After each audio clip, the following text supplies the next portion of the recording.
don't get me started on Jura 160, because in one breath she was saying, oh, she didn't really like his music, and then she was able to list a number of singers he worked with, and then on top of that be able to become some sort of behavior expert and saying when he was nodding it reminded her of when he was in Making the Band.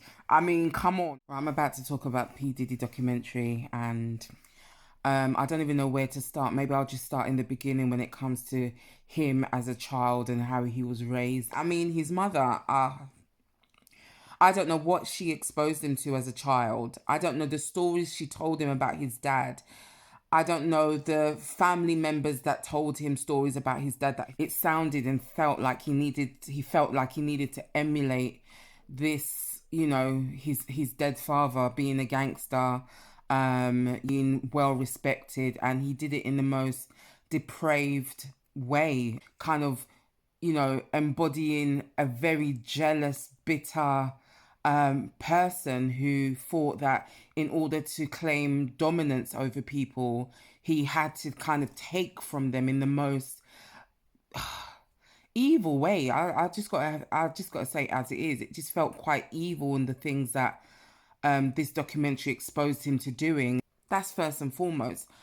I can't remember what I was watching, but I was watching someone talking about what narcissism looks like. And we always think that, you know, narcissist people have a tendency of over-loving themselves, but really it's an actual self-loathing that they have, and the inadequacy that they feel within themselves is what they project onto other people. And it feels like he might have those tendencies and those traits because wanting to be with people who he felt had a higher status than him, shall we say, and because of that, you know, intentionally seeking out their partners or their ex-partners. Obviously, Kirk Burrows, is it Burrows? Kirk? Anyway, the other founder of Bad Boys Entertainment was talking about how, you know, Suge Knight's ex or Suge Knight's side chick or whoever she was intentionally pursued by P. Diddy. And even some of his own friends whose, you know, exes that he pursued. And that kind of really speaks to the deep jealousy and envy that he had for people in his industry and wanting to emulate them and copy their style. All of that is like, wow, it's a lot. It was really a lot to kind of take in.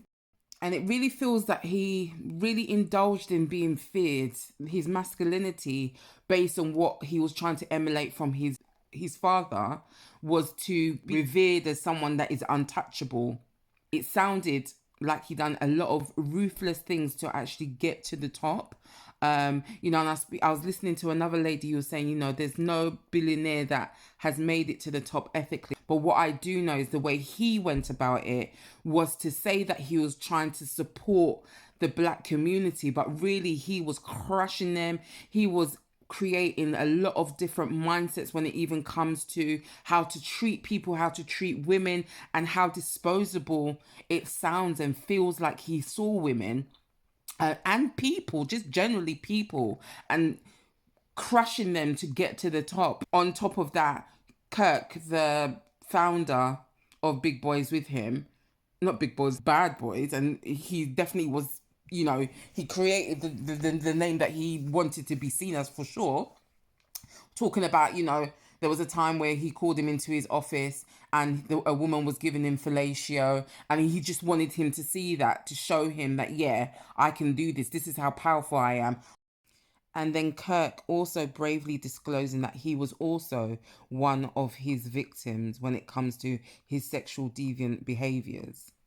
On top of that, threatening him with a baseball bat to sign over his 25% share and never giving it back to him. I mean, there's just so much I can go into. And also to even talk about the sex worker and what he said and having to put his sperm in cups. What was that used for? Was that used for sacrificing? All of that. And on top of that, being called every 9th of March, the anniversary of Biggie's death. I'm still quite flabbergasted, if I'm being honest, because there was just so much. And like I said, I've always been one to say that, listen, we can't put celebrities on these pedestals. We can't keep on idolizing these people because we don't know what they've done to get to where they are.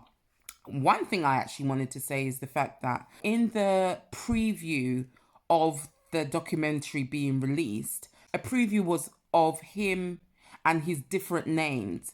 And I know from my own research that there's a lot of things that go into people getting to the top, especially if you're part of these, secret societies, should we say. And one of them is the changing of your name. So all those changing of your names, it's it's quite validating for me to hear that the preview was those names were associated with where he was in his life. One thing I will say is, please, can we stop victim blaming people? There's a lot of things going on around the producer who feels like he was getting drugged, saw a lot in, the studios, waking up with, different bodies next to him and not sure what had happened. Can we stop victim blaming and saying, why didn't you leave and all of that? Because if you don't know what goes into the trauma that is embedded in someone when they feel they've been sexually abused, please don't speak on it. The power dynamics that was obviously there when it came to dealing with someone like P Diddy, and someone who's reached the pinnacle of what some people wanted to reach and wanted to get just a tad bit of that. Please don't victim blame because you have no, knowledge of that. There's a lot more to it than just, that it was money or anything like that.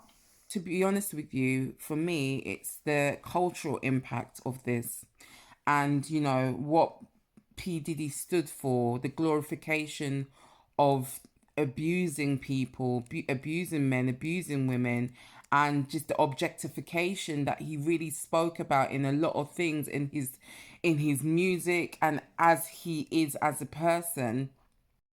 And just the misogyny and the detachment it sounds and feels like he had towards women, and the disdain. Some of his music shaped how some of us understand intimacy to be, and the objectification of people, and having a lack of respect of people. And I'm saddened at the impact it's had on a generation of his music fans, with me being part of that, because there's a lot of songs that I liked from him. There's a lot of songs that he produced that I enjoy, and internalizing some of the things that he said. We've all been privy to it. We've all been exposed to it, and we've all supported it.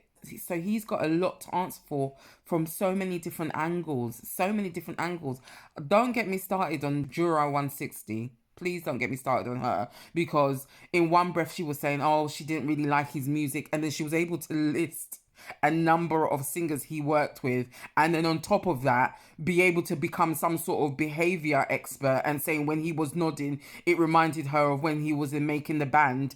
I mean, come on, why hasn't that been looked at?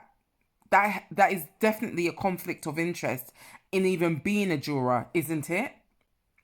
And so for me, I mean, there was just so much. There's so much, and I feel like I'm just babbling, but I'm just going to put this out there. Tell me what you guys think.